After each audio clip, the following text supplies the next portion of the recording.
This week, we will hear more about Hezekiah and his descendants.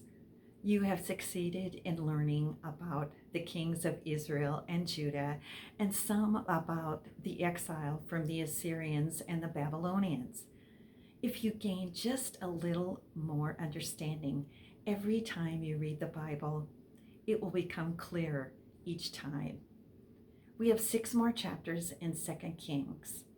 5 chapters, 20 through 24, we will read this week, and the closing of the book will be done the following Monday. Over a 100-year period of Judah's history, Hezekiah was the only faithful king, and what a difference he made. Because of Hezekiah's faith and prayer, God healed him and saved his city from the Assyrians. Faith and prayer, if they are sincere and directed toward the one true God, they can change any given situation. However, Hezekiah escaped the lion, but succumbed to the serpent when he let his enemies know his secrets. Again, it was pride. My house, my treasures, my days. You will read this story in chapter 20. In the next chapter, we read about Manasseh, who followed the example of his grandfather Ahaz more than his father Hezekiah. He adopted the wicked practices of the Babylonians and the Canaanites, including sacrificing his own son. He did not listen to the words of God's prophets, but willfully led his people into sin.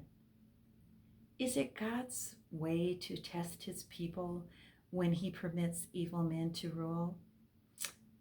We sometimes can do very little about world affairs, but we can pray for persons in authority and be faithful to obey God. Chapter 22 shares about the reign of Josiah, Manasseh's son. He was 8 when he became king and reigned 31 years. At the age of 26 is when he began reforms. God's laws were found after being hidden for many years by the evil kings. Upon reading this, Josiah changed the course of the nation. He tore down what Manasseh had built up. It is good to have God's word. It is even better to hear God's word. But the greatest blessing of all is when we heed God's word. More good comes out of reading the book of the covenant. Josiah ordered everyone to observe the ceremonies exactly as prescribed in the book. Passover was again observed, as you will read in chapter 23. Josiah is remembered as Judah's most obedient king. Number 1, he recognized sin.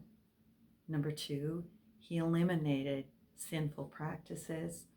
And number 3, he attacked the causes of sin. Both Josiah and Hezekiah were praised for their reverence toward God. Hezekiah was said to be greatest in trusting God, while Josiah is said to be greatest in following the law of God.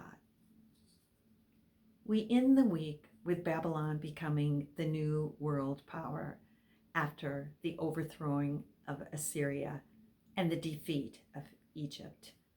This led to the invasion of Judah by the Babylon, gaining control. This was the first of the 3 Babylon invasions of Judah over the next 20 years. Fighting, unrest, and war continue. We live in a state of unrest right now. Where is the peace that we so hunger for? We do know who's in control, though, and that is our God.